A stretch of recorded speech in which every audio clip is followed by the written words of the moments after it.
Mechanical, thermal, sound, हर तरीके की energy का मेजरमेंट ये जूल में करता है। तीसरा मेट्रिक सिस्टम है, ये बार बार आ गया वही चीज, 10⁻⁴। This is a matric system, यानी हम इसको 10 की पावर्स में बहुत आराम से लिख सकते हैं। And fourth important advantage, convenient values are obtained on conversion. यानी अगर आप मीटर से सेंटीमीटर में जाते हो, सेंटीमीटर से किलोमीटर्स में जाते हो, तो आपको कन्वीनियंट वैल्यूज मिलता है। ऐसा नहीं है कि आपको कोई ऐसा वैल्यूज मिल गया इतना छोटा या इतना बड़ा जिनको मेजर करना मुश्किल है, ऐसा नहीं है। ये कन्वीनियंट वैल्यूज देता है कन्वर्ट करने के बाद, जिनको आप कैलकुलेट कर सकते हो, इजीली लिख सकते हो। तो these are 4 advantages of SI system और accepting MKS as SI system. चलें क्लास, ये था आपका बेसिक थ्योरी इस चैप्टर का। अभी तक हमने कोई न्यूमेरिकल नहीं किया, कुछ नहीं किया, बेसिक थ्योरी को समझने का कोशिश किया क्लास। और उसी बेसिक थ्योरी में मैंने आपको एक छोटी सी चीज़ बताई कि हम इस पूरे चैप्टर में जो भी पढ़ेंगे उसमें हम यूनिट्स को MLT की फॉर्म में लिखने की कोशिश करेंगे, यानी मास, लेंथ एंड टाइम। चलिए शुरू करते हैं डायमेंशनल एनालिसिस। मैंने आपको मास, लेंथ एंड टाइम यहाँ पे डिटेल में एक्सप्लेन किया क्या क्या होता है। इसका MKS भी बताया, मास का केजी, लेंथ का मीटर, टाइम का सेकेंड्स। अब इसका डायमेंशंस क्या होते हैं। वैसे डायमेंशन की अगर डिक्शनरी डेफिनेशन पे चलें तो मुझे बोलने की जरूरत नहीं है। डायमेंशंस का मतलब होता है कि किसी भी चीज को उसके यूनिट्स में तोड़ देना, उसके डायमेंशंस बता देना। जैसे 2D 3D पढ़ते हो ना, छोटी क्लासों में पढ़ लिया 1D, one dimension. One dimension में आप क्या बोलते हो कि मैम मैं बस एक्स एक्सिस पे चलूंगा, या मैं सिर्फ वाई पे चलूंगा, या मैं सिर्फ जेड पे चलूंगा, यानी एक ही एक्सिस पे एक ही चीज लूंगा, लेंथ। 2D ग्राफ बनाते हो ना, एक्स और वाई, 9th 10th क्लास में 6 7 से बनाने शुरू कर दिए थे ग्राफ्स, 2D ग्राफ्स। 3D जिसमें आप जेड भी ले आते हो, 3 डायमेंशंस। तो डायमेंशन बेसिकली क्या होता है, किसी भी चीज को उसके यूनिट्स में, उसके बेसिक क्वांटिटीज को तोड़ना, स्प्लिट करना इज नोन एज डायमेंशंस।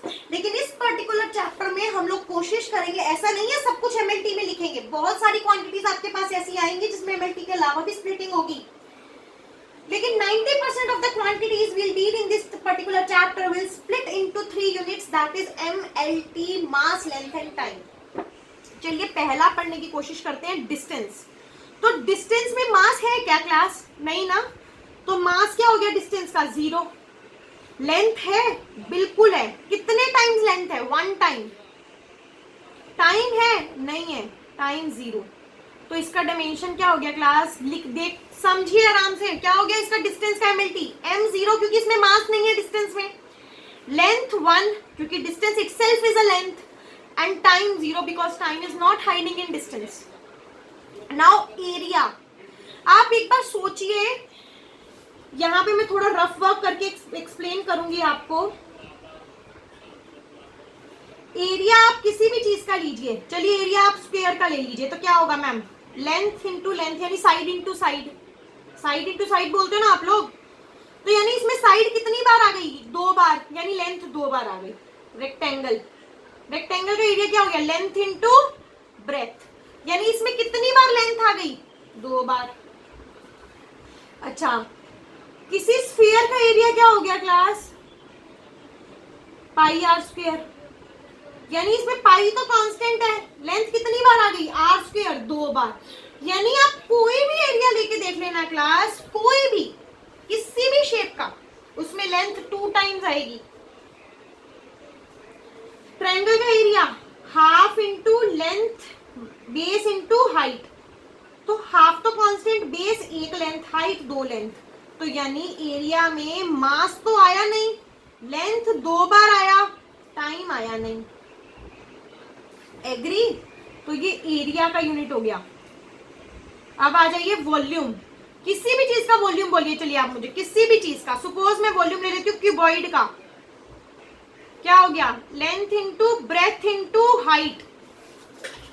मैं रफ वर्क करके एक्सप्लेन कर रही हूँ, length into breadth into height, यानी इसमें लेंथ कितनी बार यूज हो गया? 3 बार। आप सिलेंडर का एरिया लीजिए, पाई आर स्क्वायर एच, 2 बार रेडियस 1 बार हाइट, यानी लेंथ कितनी बार यूज हो गया? 3 बार। आप और किसी का ले लीजिए, किसी भी चीज का बोलिए, स्फीयर का ले लीजिए, स्फीयर का कितना हो जाएगा? 4/3 पाई आर क्यूब, ये भी कांस्टेंट ये भी कांस्टेंट, आर क्यूब। कितनी बार लेंथ यूज हो गया? 3 बार। तो वॉल्यूम में मास यूज हुआ 0 टाइम्स, लेंथ यूज हुआ 3 बार, टाइम यूज ही नहीं हुआ। This is MLT, that's how will write MLT. आगे आ जाइए, वेलोसिटी। अभी पीछे भी करके हटे। वेलोसिटी का फॉर्मूला लिखिए, डिस्प्लेसमेंट अपॉन टाइम। डिस्प्लेसमेंट एक तरीके का लेंथ ही है, तो इसका एमएलटी लिखिए पहले, क्या होगा? m0 l1 t0। टाइम का एमएलटी क्या होगा? m0 l0 t1।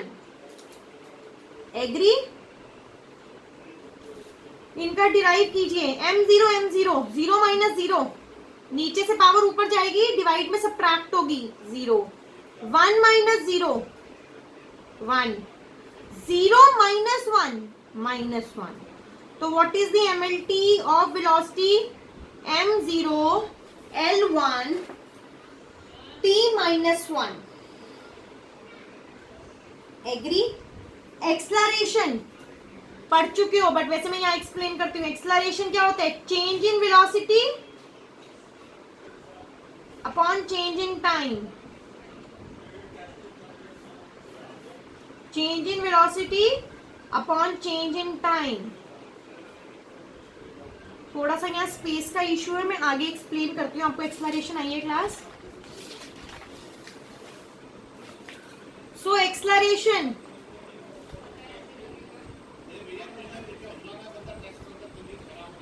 change in velocity upon change in time।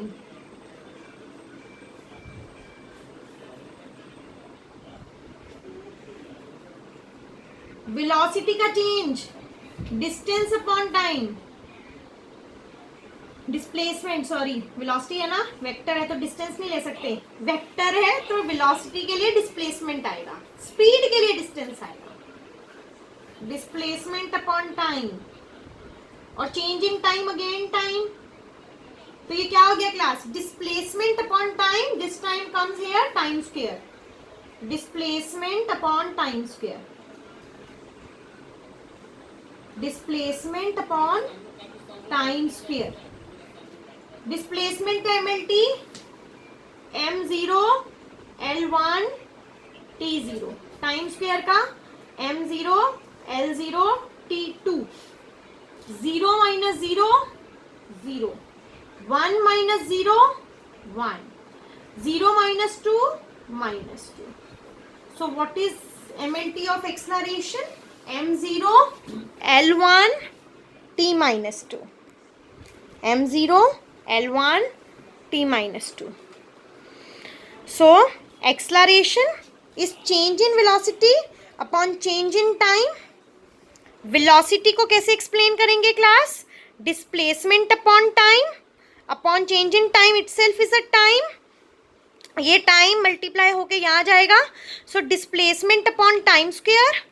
Displacement का MLT m0 l1 t0, time square का MLT m0 l0 t square. So resolved MLT m0 l1 t-2 after calculation. 0 minus 0, power ऊपर जाके subtract होगी ना, m0 minus 0 0, 1 minus 0 1, 0 minus 2 -2। Clear? बढ़े आगे, आइए class.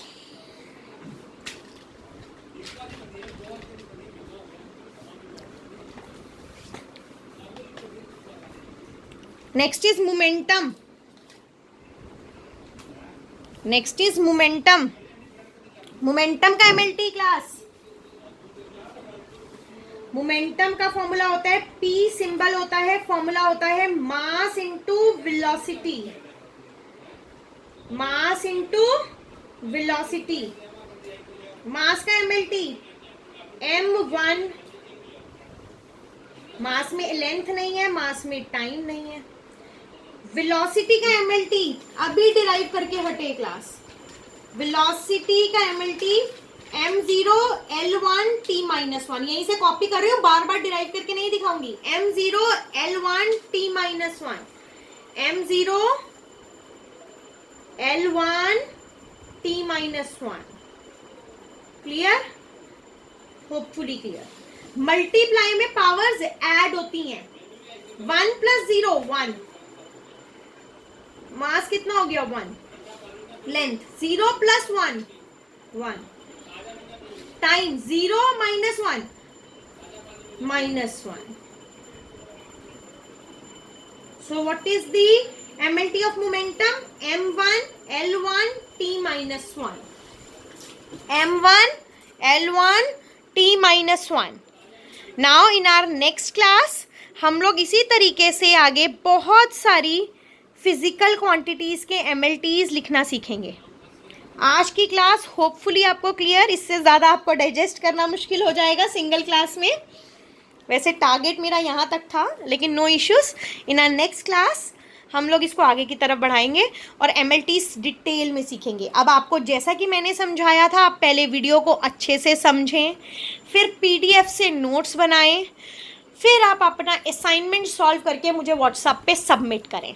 और मेक श्योर जब आप असाइनमेंट सॉल्व करें तो असाइनमेंट के सॉल्व करने के दौरान ना आपके नोट्स खुले हों, ना आपका कोई ऑनलाइन सोर्स खुला हो, ना आपकी बुक्स खुली हों। Only use your mind to solve the assignment. Thank you class, next class में मिलते हैं, बाय बाय।